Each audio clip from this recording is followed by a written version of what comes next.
ce serez vous, dit fermement le petit prince. Exact, il faut exiger de chacun ce que chacun peut donner, reprit le roi. L'autorité repose d'abord sur la raison. Si tu ordonnes à ton peuple d'aller se jeter à la mer, il fera la révolution. J'ai le droit d'exiger l'obéissance parce que mes ordres sont raisonnables.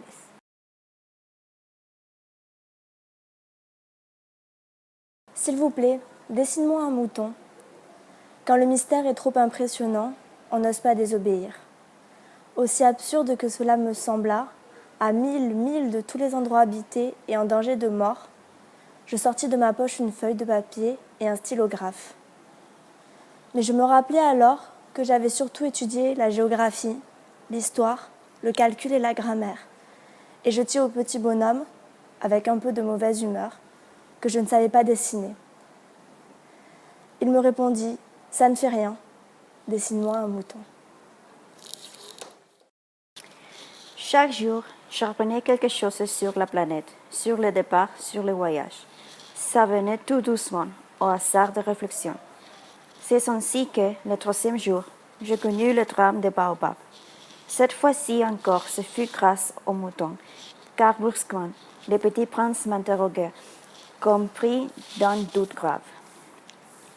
C'est bien vrai, n'est-ce pas, que les moutons mangent les arbustes? Oui, c'est vrai. Ah, je suis contente. Je ne compris pas pourquoi il était si important que les moutons mangeassent les arbustes. Mais le petit prince ajoute, par conséquent, il mange aussi les baobabs. Je fis remarquer au petit prince que les baobabs ne sont pas des arbustes, mais des arbres grands comme des églises, et que si même il emportait avec lui tout un troupeau d'éléphants, ce troupeau ne viendrait pas à bout d'un seul baobab. Bonjour, dit le petit prince. Bonjour, dit la fleur. Où sont les hommes? Demande poliment le petit prince. La fleur un jour avait vu passer une caravane. Les hommes? Il en existe, je crois, 6 ou 7. Je les ai aperçus il y a des années, mais on ne sait jamais où les trouver. Le vent les promène, il manque de racines, ça les gêne beaucoup. Adieu, fit le petit prince. Adieu, dit la fleur. J'ai montré mon chef doigt aux grandes personnes et dit leur à demain si mon dessin leur fait peur. Elles m'ont répondu, pourquoi un chapeau fait-il peur? Mon dessin ne représente un chapeau, il représente un serpent bois qui digère un éléphant. Je regardais donc cette apparition avec des yeux tournants d'étonnement. N'oublie pas que je me trouvais à 1000 milles de toute région habitée. Or mon petit bonhomme ne me semblait ni aigri, ni mort de fatigue, ni mort de faim, ni mort de soif, ni mort de peur. Il n'avait en rien l'apparence d'un enfant perdu en milieu du désert. À 1000 milles, toute région habitée. Le petit prince en fut revoir les roses. Vous n'êtes pas du tout semblable à ma rose. Vous n'êtes rien encore, le dit-il. Personne ne vous a apprivoisé et vous n'avez apprivoisé personne. Vous êtes comme était mon renard, ce n'était qu'un renard semblable à 100 000 autres. Mais j'en ai fait mon ami et il est maintenant unique au monde. Et le rose était bien gêné. Vous êtes belle, mais vous êtes vide, leur dit-il encore. On ne peut pas mourir pour vous. Bien sûr, ma rose à moi, un passant ordinaire, croirait qu'elle vous ressemble. Mais à elle seule, elle est plus importante que vous toutes, puisque c'est elle que j'ai arrosée, puisque c'est elle que j'ai mise sous le globe, puisque c'est elle que j'ai abritée par le paravent, puisque c'est elle dont j'ai tué les chenilles, sauf les 2 ou 3 pour les papillons, puisque c'est elle que j'ai écoutée se plaindre ou se vanter ou même, quelquefois, se taire, puisque c'est ma rose. Et il revint vers le renard. Adieu, dit-il. Adieu, dit le renard. Voici Mon secret, il est très simple. On ne voit bien qu'avec le cœur. L'essentiel est invisible pour les yeux. C'est alors qu'apparut le renard. « Bonjour, dit le renard. « Bonjour, répondit poliment le petit prince, qui se retourna mais ne vit rien. « Je suis là, dit la voix, sous les pommiers. »« Qui es-tu » dit le petit prince. « Tu es bien joli. »« Je suis un renard, dit le renard. »« Viens jouer avec moi, lui proposa le petit prince. « Je suis tellement triste. »« Je ne puis pas jouer avec toi, dit le renard. Je ne suis pas apprivoisé. »« Ah, pardon, fit le petit prince. Mais après réflexion, il ajouta.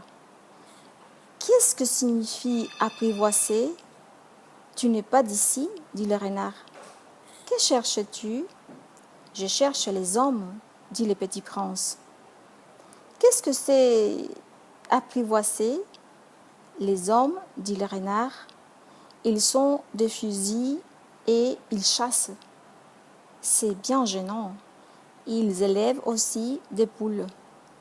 C'est leur seul intérêt. Tu cherches des poules ? Non, dit le petit prince. Je cherche des amis. Qu'est-ce que signifie apprivoiser ? C'est une chose trop oubliée, dit le renard.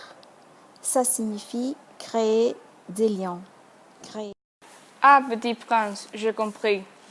Peu à peu, ainsi ta petite vie mélancolique.